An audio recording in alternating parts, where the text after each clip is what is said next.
Here I am partway through making my little pile of journals. I hope I've got these in camera. So I've already made 1, 2, 3, 4, and I'm quite pleased with the way they're going, really. Yeah, quite pleased. So the way that I'm doing the pages is I have got 4 lots of coffee dyed pages for each one, and 4 lots of printed pattern pages, which I'm going to put all of the white edges up that way. And then, oops, oh golly, can't even get these around the right way. There, we're right now. I'm going to put these ones into this little cover here and see how we go. So I have a choice. I can either agonise over how I do these or how I organise them and put them into the right pages and which order I'm going to put the pages in, or I can just do it. And I have decided that for the purposes of this, I am just going to do it and stop wasting time trying to decide which is the right way to do it. So what I'm doing is I am going to take 2 of my coffee dyes and I'm going to turn them up that way so that when they open they will go that way. 2 of them are going to go that way.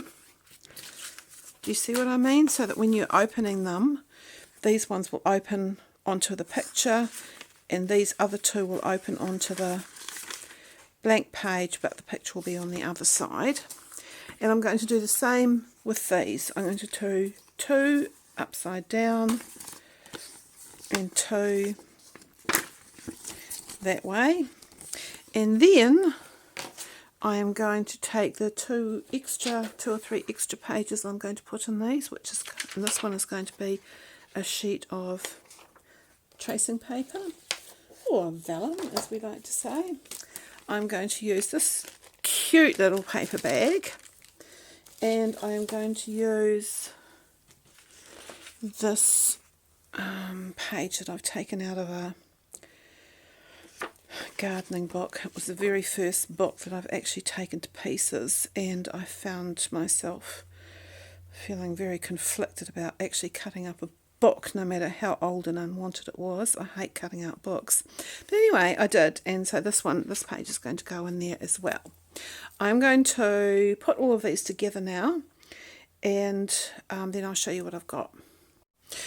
I'm very slow doing all of this, but anyway, I've got my little piles now. So I've got my pile of coffee dyed, printed and other.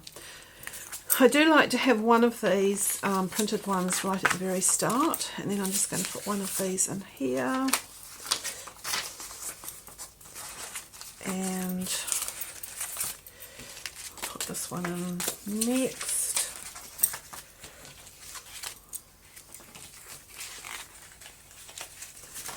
And I might put that little one in there too, just to give this one a bit of a background. Then I'm going to put these 2 in. Oops, are they up the right way? No. No, so that one's up the right way now. I'm going to put this one in. And this one, I'll put these 2 together. Now I've got to check those other ones. Maybe I haven't got these up the right way. Happens all the time. That's up the wrong way. That's now up the right way. Oh, that was because I wanted to put that white edge all at the same, but I can't. So that's right, that's right, that's right, that's right. That's okay, that's okay. You're okay, I might stick you in there. Some people like to fold them all together. I tried to do that, but it didn't seem to work very well. I seem to have bits sticking out all over the place, so I might actually put this one, even despite what I said, I'm going to put this one around this way. There. So now, oh great, now I'm going to pop them all together and stick them in. Now I'm going to give this a really good press down. I am all fingers and thumbs doing these things. And open it to the centre, which is a bit of a dull centre, but that's what I've got. And every time I change it, I do something else wrong. And then I'm going to use this Fiskar hole punch. It's a bit of a hit and miss as to whether I get it in the right place, I have to say. It's almost a little bit, these pages are almost a little bit too thick to use this well, but if I look really hard, I can get that, and then it's a little bit hard to get it back out again, but there I go. And I'm going to go in again this time. I found that if I look down through the side, I can see better where the little thing's going to punch, which I didn't realise before. And so I'm just punching it as far as it will go, as far as I can poke it in. Might use another one of those clips just to keep everything together. And what I do next is I get my telephone book and my cover, and I put that there and that here, and I'm just going to put that in there, that in there, so they should go in okay. And then I get my pokey tool, which I appear to have lost. Now here it is, and tuck that right down as far as it will go, right down firmly. You get right in there, and then poke, poke, poke. I like to give it a decent sized hole. I know that everyone doesn't like to have a big hole, but I do, because then I can see what I'm doing. Then I get my thread. I'm using about 1, 2, 3, very, very roughly. Won't need all of that, but that's what I like to do. And then I find my needle, which is here, and I'm going to thread that up. And I'm coming in from the outside, because I like to have the knot on the outside for these ones. Not for any particular reason, I just do. Put it through there, and I'm doing this twice because, whoops, don't you get lost, because it feels as if it's going to make it a little bit more firm if I do it once then twice.